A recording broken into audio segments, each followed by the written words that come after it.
जय श्री राम। श्री राम चैनल के सभी दर्शकों को हमारा प्यार भरा नमस्कार।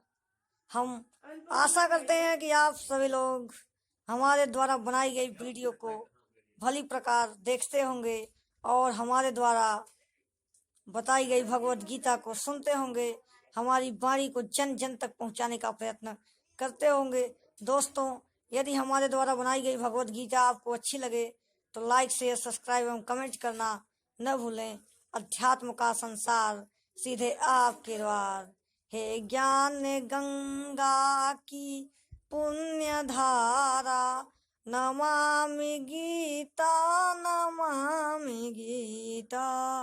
हे ज्ञान गंगा की पुण्य धारा, नमामि गीता नमामि गीता। प्रकट हुई तू श्री कृष्ण द्वारा, प्रकट हुई तू श्री कृष्ण द्वारा।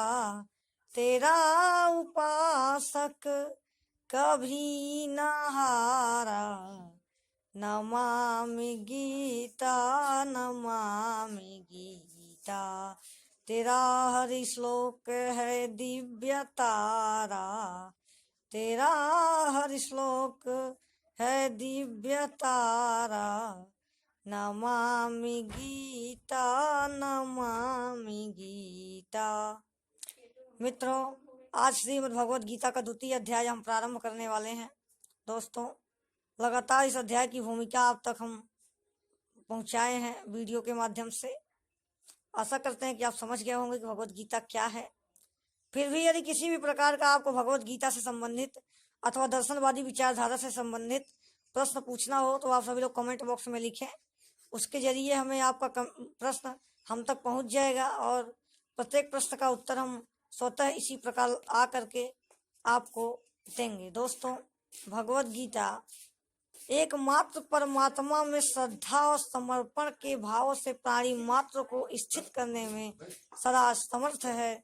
सृष्टि में रहने वाले किसी भी प्रत्येक प्राणी का इस पर अधिकार है। स्त्री हो, पुरुष हो, किसी भी जाति का हो, किसी भी धर्म का हो, लिंग का हो अथवा संप्रदाय का हो, और आदिवासी हो, पापी हो या पुण्यात्मा हो, सदाचारी हो एवं दुराचारी हो, सबका इसमें प्रवेश है। यह मानव मात्र का धर्मशास्त्र है। प्रत्येक प्राणी को इस गंगा में स्नान करने का भगवत गीता खुला आमंत्रण देती है। दोस्तों, भगवत गीता का प्रथम अध्याय गीता के प्रवेश का है, जहाँ पथिक को प्रतीत होने वाली उलझनों का चित्रण है। देखिए मित्रों, लड़ाई तो संपूर्ण कौरव और पांडवों की थी, किंतु संशय का पात्र एकमात्र अर्जुन है। वस्तुतः अनुराग ही अर्जुन है।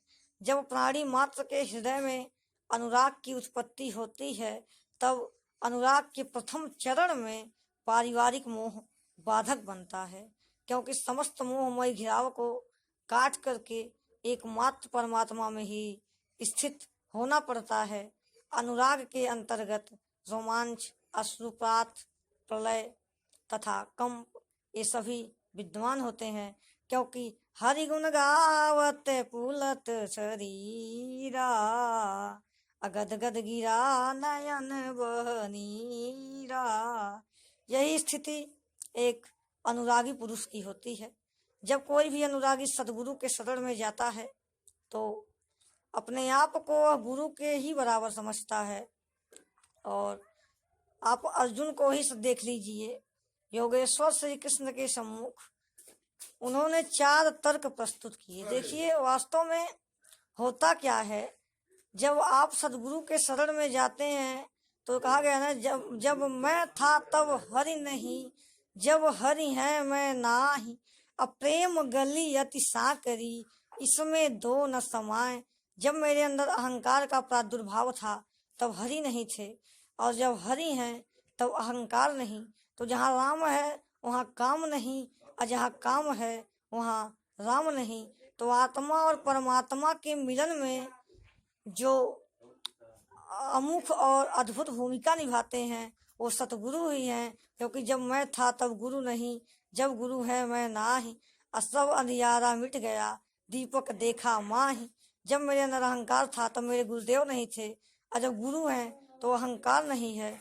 और गुरु के ज्ञान में प्रकाश से समस्त अंधकार और अज्ञान नष्ट हो गया है, और प्राणी मात्र एकमात्र परमात्मा में जाकर स्थित हो जाता है।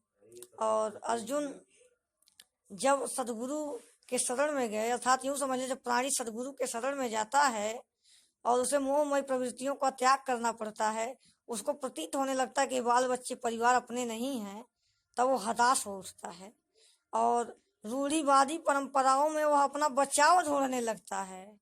जैसा कि अर्जुन ने कहा कुल धर्म सनातन है, ऐसे युद्ध से सनातन धर्म नष्ट होगा। जब अर्जुन को क्षेत्रज्ञ के मार्ग में प्रवृत्त होना था और उन्हें लगा कि सभी काम क्रोध मोह लोभ इससे अहंकार का हमें दमन करना पड़ेगा, तब वो हताश हो उठे और इस प्रकार रूढ़िवादी विचारधाराओं में अपना बचाव ढूंढने लगे। तब भगवान श्री कृष्ण ने कहा, पार्थ ये कुल धर्म सनातन नहीं है, वस्तुतः आत्मा ही सनातन है। अर्जुन जी भगवान कृष्ण के सम्मुख 4 तर्क प्रस्तुत किए कि कुल धर्म सनातन है, ऐसे युद्ध से सनातन धर्म नष्ट हो जाएगा, पिंडोदक क्षय होगा, कुल की स्त्रियां दूषित हो जाएंगी। इन्हीं 4 तर्क पर भगवत गीता का 18 अध्याय प्रस्तुत है। इन्हीं 4 प्रश्नों का उत्तर देने के लिए भगवान श्री कृष्ण ने यूं समझ ले कि 17 अध्याय में अपने वक्तव्य दिए, उपनिषदों का सारभूत तत्व अर्जुन के सम्मुख प्रस्तुत किए। गीता के 4थे अध्याय में भगवान कहेंगे भी कि मैं वही ज्ञान तुम्हें दे रहा हूँ जो आज के हजारों साल पहले मैं मनु आदि को बता आया हूँ। आप आगे इसका वर्णन पाएंगे। देखिए, भगवत गीता मूल रूप से दार्शनिक विचारधारा पर केंद्रित है। यह बात हम आपको बार बार बताए हैं। अब सुनिएगा भगवत गीता का 2 अध्याय, प्रथम श्लोक, संजय वाच। तम तथा कृपयाविष्टम् अश्रुपूर्णाकुलेक्षणम् विषीदन्तम् इदं वाक्यम् वाच्य मधुसूदनः। संजय बोले, हे भरतवंशी महाराज धृतराष्ट्र, उस व्याकुल नेत्र वाले करुणा से व्याप्त अर्जुन के प्रति मद का विनाश करने वाले भगवान मधुसूदन ने यह वचन कहा। कुतस्त्वा कस्मलम् इदं विषमे समुपस्थितम् अनार्यजुष्टमुपसर्गम्य अकीर्तिम कर्म अर्जुन। हे अर्जुन, इस विषम स्थल पर तुम्हें अज्ञान कैसे प्राप्त हुआ? हे पार्थ, यह कीर्तिदायक नहीं है, इसलिए तुम युद्ध करो। अब सोचिए, गीता के पहले ही अध्याय से अर्जुन बोलते हैं, लगभग 20 श्लोक से लेकर के 40-45 जो भी बोले हो श्लोक तक, भगवान श्री कृष्ण दूसरे अध्याय में अब बोलते हैं। इसका आध्यात्मिक संकेत के साथ मनोवैज्ञानिक संकेत यह है कि यदि कोई भी व्यक्ति दुख से व्याकुल है तो पहले आप उसकी बात को सुन लीजिए, तब अपना वक्तव्य दीजिए। यहाँ तो लोग दुखी होते हैं और किसी से अपनी बात कहते हैं तो लोग उनकी बातों को सुनते ही नहीं, या सुनाने वाले ज्यादा हैं, सुनने वाले कम। देखिएगा, हम जैसा कि भगवान ने कहा तुम्हें इस विषम स्थल पर अज्ञान कैसे प्राप्त हो गया, तो प्रश्न उठता है अज्ञान क्यों? अर्जुन तो सनातन धर्म की रक्षा के लिए कटिबद्ध है, और सनातन धर्म की रक्षा के लिए क्या प्राण पर से तत्पर होना अज्ञान है? क्या सनातन धर्म की रक्षा के लिए प्राण की आहुति दे देना अज्ञान है? हाँ, तो भगवान ने आगे चल के बताया कि निसंदेह अज्ञान ही है, क्योंकि कुल धर्म के लिए कोई नहीं मरा आज तक। हे अर्जुन, तुम्हें इस निर्विवाद स्थल पर अज्ञान कैसे हो गया? विषम स्थल यानी कि जिसकी समता का संसार में कोई स्थल है ही नहीं, ऐसे निर्विवाद निर्वाण स्थल पर तुम्हें अज्ञान कैसे हो गया? वास्तव में परिवार के लिए मरना मिटना अज्ञान ही है, क्योंकि सत्पुरुषों ने भूल कर भी इसका आचरण नहीं किया। क्योंकि यदि परिवार कुल धर्म सत्य होता तो कल्याण और श्रेय की 2 श्रेणियां अवश्य बनती। ये कीर्तिदायक भी नहीं है और परिवार सर्वदा और मोक्ष कारक भी नहीं हो सकता, क्योंकि यदि जो लोग परिवार के लिए परेशान हैं, उनकी भी कीर्ति कब तक रहेगी। मीरा भजन करने लगी तो लोग कहे मीरा भई वांवरी, सास कहे कुलनासी रे। जिस कुलवंती सास ने बाल बच्चा और परिवार के लिए बिलक रही थी, मर रही थी, उनको आज कोई नहीं जानता। मीरा को समुचय संसार जानता है। आगे भगवान कहते हैं, क्लेव्यम मा समगम पार्थ नैत्वे तत उपपद्यते, क्षुद्रम हृदय दौर्बल्यम ततो उत्तिष्ठ परम तप। उत्तिष्ठ माने उठो, परम तप माने अर्जुन, ततो माने तुम, यानी को हे अर्जुन, तुम हृदय की क्षुद्र दुर्बलता को त्याग करके युद्ध के लिए तैयार हो जाओ। हे अर्जुन, तुम नपुंसकता को प्राप्त मत हो। अब बताइए, भगवान ने कहा कि हृदय की क्षुद्र दुर्बलता, ये परिवार के लिए जो तुम परेशान हो, यह तुम्हारे हृदय की क्षुद्र दुर्बलता है। तुम नपुंसकता को प्राप्त मत हो। क्या अर्जुन नपुंसक हैं? और आप सभी लोग बड़े पुरुषवान हैं, सामर्थशाली हैं? नहीं, नपुंसक तो वो होता है जो पौरुष से हीन है, अपने समझ से सभी पुरुषार्थ ही तो करते हैं। किसान दिन रात खेती करता है, और कोई व्यापार में पुरुषार्थ कर समझता है, तो कोई पद का दुरुपयोग करके पुरुषार्थी बनता है। अपने समझ से सब के सब पुरुषार्थ करते हैं, किंतु खाली हाथ जाना पड़ता है। शुद्ध पुरुषार्थ है आत्मदर्शन। गार्गी ने याज्ञवल्क्य से यही कहा कि नपुंसक कुमान ग्लेयो यो न वेद हृदय स्थितम पुरुषम स्वयं प्रकाशम तस्मानंद आत्मानम अव्ययम। आत्मा ही परम पुरुष स्वयं प्रकाश, उत्तम आनंद युक्त और अभिव्यक्त है। इसे पाने का प्रयास ही पुरुषार्थ है। जो आपका धर्म अर्थ काम मोक्ष है, इन सभी पुरुषार्थों का एकमात्र लक्ष्य होना चाहिए आत्मदर्शन, क्योंकि आत्मिक संपत्ति ही स्थिर संपत्ति है। अन्नम प्रमेति वेजानाथ, अन्न एकमात्र परमात्मा है, जिसे प्राप्त करने के पश्चात कुछ पाना शेष नहीं बचता। क्योंकि परमात्मा से आगे कोई वस्तु है ही नहीं है, तो आप किसकी प्राप्ति की इच्छा रखेंगे? इच्छा काया इच्छा माया इच्छा जग उपजाया, कह कबीर जो इच्छा विवर्जित ताका पार न पाया।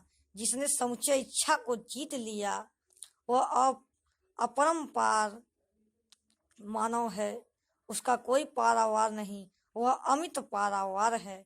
आत्मतुष्ट महापुरुष बन करके वह एकमात्र परमात्मा में स्थित हो जाता है। एक ऐसा अन्न है कि आप सुबह से शाम तक दिन रात खाते ही रहते हो और स्वतः भूख की अनुभूति लगी रहती है। पेट भरने के लिए लोग ऐसी ऐसी कृतियां कर बैठते हैं कि समाज में अपयश के शिकार बन जाते हैं। वस्तुतः इस अन्न से तो केवल शरीर यापन ही होगा। कबीर दास जी इसीलिए कहते थे कि ये जो संसार है ये मुर्दों का बाजार है। ये मुर्दों का बाजार क्यों है? इसलिए जब किसी व्यक्ति की मृत्यु होती है तो जो प्राणी उन्हें शमशान घाट पर ले जाता है वह भविष्य के मुर्दा हैं, और जो मरा है तो वर्तमान का मुर्दा ये है। इसलिए संसार मुर्दों का बाजार है। ये मुर्दे जितने हैं मुर्गा खाने के पीछे परेशान रहते हैं। तो ये आत्मिक तत्व ही स्थिर संपत्ति है, इसे प्राप्ति की इच्छा रखें। मित्रों, आज के लिए बस इतना ही। तब तक के लिए जय श्री राम। बने रहें हमारे साथ। बहुत बहुत धन्यवाद दोस्तों।